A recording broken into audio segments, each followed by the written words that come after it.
8ஆம் வகுப்பு இயல் 1 தமிழ்மொழி வாழ்த்து.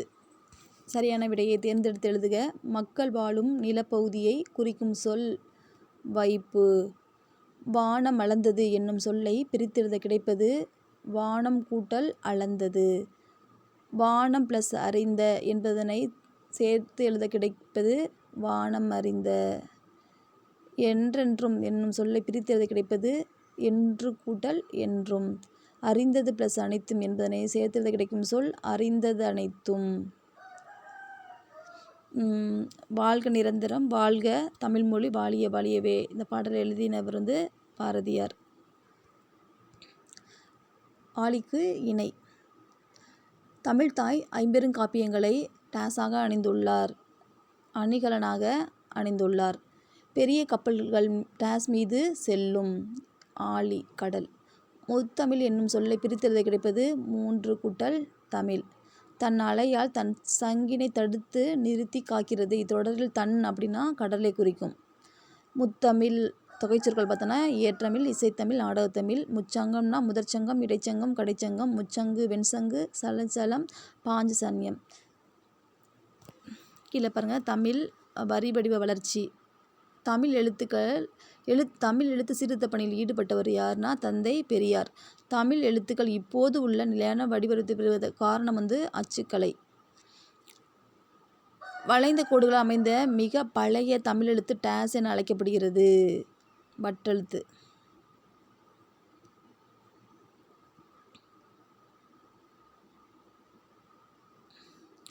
எழுத்துக்களின் பிறப்பிலக்கணம். உதடுகள் குவிப்பதால் பிறக்கும் எழுத்துக்கள் உ ஊ. ஆயுத எழுத்து பிறக்கும் இடம் ஆயுதத்தை கீழே வைக்கக்கூடாது, தலைக்கு மேலே தான் இருக்கணும், தூரத்தில் எட்டாவது தூரத்தில். அப்போ தலை. வள்ளின எழுத்து பிறக்கும் இடம் வள்ளிஞ்சுனாவே மார்பு.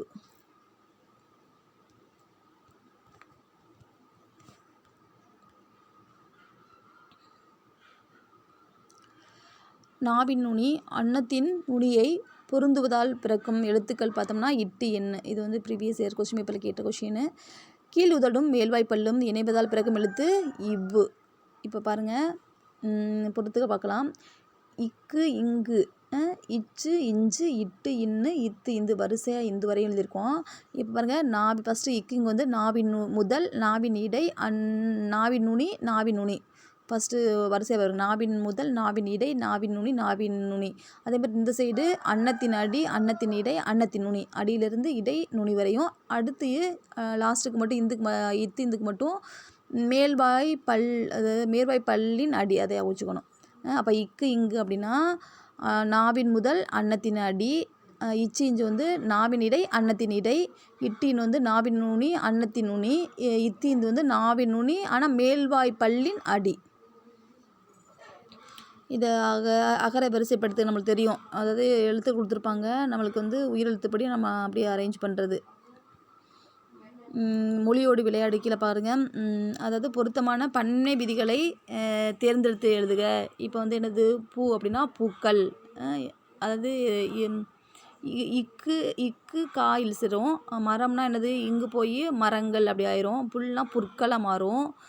வாழ்த்துனா வாழ்த்துக்கள் சேர்ப்போம். சொல் அப்படின்னா சொற்கள். கிழமைனா கிழமைகள். ஈனா ஈக்கள். படம்னா படங்கள். பல்னா பற்கள். கைகள். பக்கங்கள் பாக்கள்.